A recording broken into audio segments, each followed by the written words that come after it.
തൃശൂർ കൊരട്ടി മാമ്പ്രയിൽ കിടക്ക നിർമ്മാണശാലയ്ക്ക് തീപിടിച്ചു. അമീർ എന്നയാളുടെ ഉടമസ്ഥതയിലുള്ള കിടക്ക നിർമ്മാണശാലയ്ക്കാണ് തീപിടിച്ചത്. സാരംഗ് വിവരങ്ങളുമായി ചേർന്നുണ്ട്. സാരംഗ്, ഈ തീപിടുത്തത്തിന്റെ കാരണം വ്യക്തമായിട്ടുണ്ടോ? നിലവിൽ തീ നിയന്ത്രണ വിധേയമാക്കാൻ സാധിച്ചിട്ടുണ്ടോ? നിലവിൽ ഈ തീപിടുത്തത്തിൻ്റെ കാരണം വ്യക്തമായിട്ടില്ല.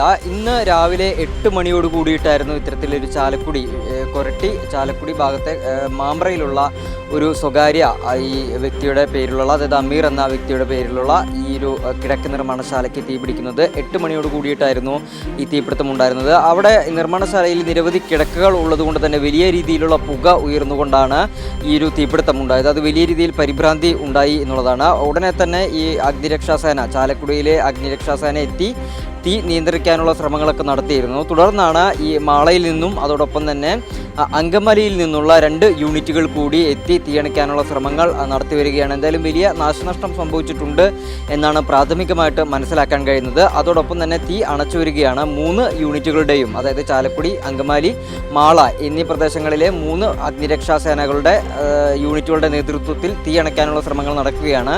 എന്തായാലും ഈ ഘട്ടത്തിൽ ഈ തീപിടുത്തത്തിൻ്റെ കാരണം എന്താണെന്നുള്ളത് ഇതുവരെയായിട്ടും വ്യക്തമായിട്ടില്ല. എന്തായാലും ഇതിനുശേഷം ഇനിയൊരു അന്വേഷണം അടക്കം ഉണ്ടായിരിക്കും. പ്രാഥമികമായിട്ട് വിലയിരുത്തുമ്പോൾ വലിയ രീതിയിലുള്ള നാശനഷ്ടങ്ങൾ തന്നെ സംഭവിച്ചിട്ടുണ്ടെന്നാണ് മനസ്സിലാക്കുന്നത്. ആദ്യഘട്ടത്തിൽ വലിയ പരിഭ്രാന്തിയായിരുന്നു. കാരണം വലിയ രീതിയിൽ പുകയുയർന്നുകൊണ്ടായിരുന്നു ഈ തീപിടുത്തം ഉണ്ടായത്. അത് നിയന്ത്രിക്കാൻ കുറച്ച് പ്രയാസമായിരുന്നു. അതോടൊപ്പം തന്നെ അല്പസമയത്തിനകം തന്നെ ചാലക്കുടിയിൽ നിന്ന് അഗ്നിരക്ഷാസേനകളെത്തി രക്ഷാപ്രവർത്തനം അല്ലെങ്കിൽ തീ അണയ്ക്കാനുള്ള ശ്രമങ്ങൾ നടത്തിയിരുന്നു. ഇപ്പോൾ എന്തായാലും മറ്റ് 2 യൂണിറ്റുകൾ കൂടി, അഗ്നിരക്ഷാസേനയുടെ മറ്റ് 2 യൂണിറ്റുകൾ കൂടി എത്തി തീ അണയ്ക്കാനുള്ള ശ്രമങ്ങൾ പുരോഗമിക്കുന്നു.